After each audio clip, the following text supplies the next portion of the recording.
আমাদের পশ্চিমবঙ্গের অবস্থা তো দেখতেই পাচ্ছেন, সরকার পরিবর্তন হয়েছে। তো যাই হোক, নতুন সরকার এসেছে, আজকে শপথ গ্রহণ দেখলাম। আল্লাহর কাছে প্রার্থনা করবেন, দোয়া করবেন, বর্তমান সরকার যেন দেশটা, রাজ্যটা সুন্দরভাবে পরিচালনা করতে পারে। সকলেই বলেন আমিন। আপনারা দোয়া করবেন সমস্ত রকম সাম্প্রদায়িক বিভাজন উপেক্ষা করে যেন রাজ্যটাকে, বাংলাটাকে সোনার বাংলায় পরিণত করতে পারে। সকলেই দোয়া করবেন তো ইনশাল্লাহ। সকলকে এগিয়ে আসতে হবে। কোনো রকম সাম্প্রদায়িক বিষয় আমরা চাই না, সাম্প্রদায়িকতার বীজ বপন করা হোক, এটা আমরা চাই না। মাদ্রাসা সংরক্ষিত থাকুক, মসজিদ সংরক্ষিত থাকুক, মুসলিম অধ্যুষিত এলাকাতে মন্দির সংরক্ষিত থাকুক, সকলেই মিলেমিশে বসবাস করুক, এটাই আমাদের চাওয়া। ঠিক না ঠিক বলেন? এটা শুধু আমরা এখন বলছি না, আগেও বলেছি, আর সারা জীবন যতদিন বাঁচব, যে সরকারি আসুক, যারাই যাক, যারাই আসুক, এ কথাই বলবো, এই ভারতবর্ষের একটা নাম আসে বিশ্ব মানচিত্রে।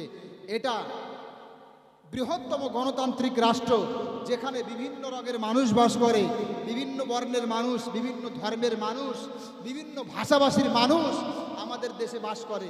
আমাদের এই দেশটার বিশ্ব মানচিত্রে একটা নাম আছে, ঠিক না? এই নামটা আমরা বদনাম করতে চাই না।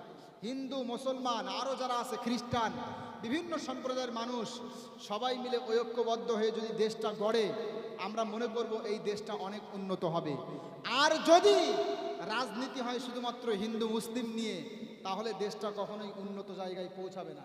এই জন্য আমরা সর্বক্ষণ বলবো, আমরা সবাই মিলে থাকব, যে যে ধর্মেরই হোক না কেন, যে যে ধর্মেরই হোক না কেন, ভাষা যে ভাষায় কথা বলুক না কেন, মানুষ হিসাবে আমার আল্লাহ মানুষ হিসাবে সবাইকে সম্মান দান করেছে। ঠিক না ঠিক বলেন? আমাদের আভ্যন্তরীণ আকীদার বিষয়টা আলাদা, পরকালে হিসাব নিকাশ, হিসাব কিতাব, এই বিষয়টা আলাদা, এটা আমাদের ধর্মীয় বিশ্বাস। কিন্তু মানুষ হিসাবে আল্লাহ সবাইকে সম্মানিত করেছেন। ঠিক না বলেন? ওয়ালাকাদ কাররামনা বানি আদম, মহান আল্লাহ বলছেন, আমি আল্লাহ আদম সন্তানকে সম্মানিত করেছি। বলেন সুবহানাল্লাহ। এখানে আল্লাহ আদম সন্তানের কথা বলেছেন, ঠিক না? আদম সন্তান, সে হিন্দু হোক, মুসলমান হোক, ইহুদি খ্রিস্টান, সবাই আদম সন্তান। সেই হিসেবে দুনিয়াতে আল্লাহ আমাদের সবাইকে সম্মান দিয়েছে। আমরা অন্যান্য পশুর মতো মাথা ঝুঁকিয়ে আমাদের খেতে হয় না। আমাদের কত সুন্দর হাতের ব্যবস্থা, কত সুন্দর পায়ের ব্যবস্থা, বাক শক্তি আল্লাহ দান করেছেন, সুস্থ মস্তিষ্ক দান করেছেন। এই দিক বিবেচনায় আমরা সকলেই সম্মানিত।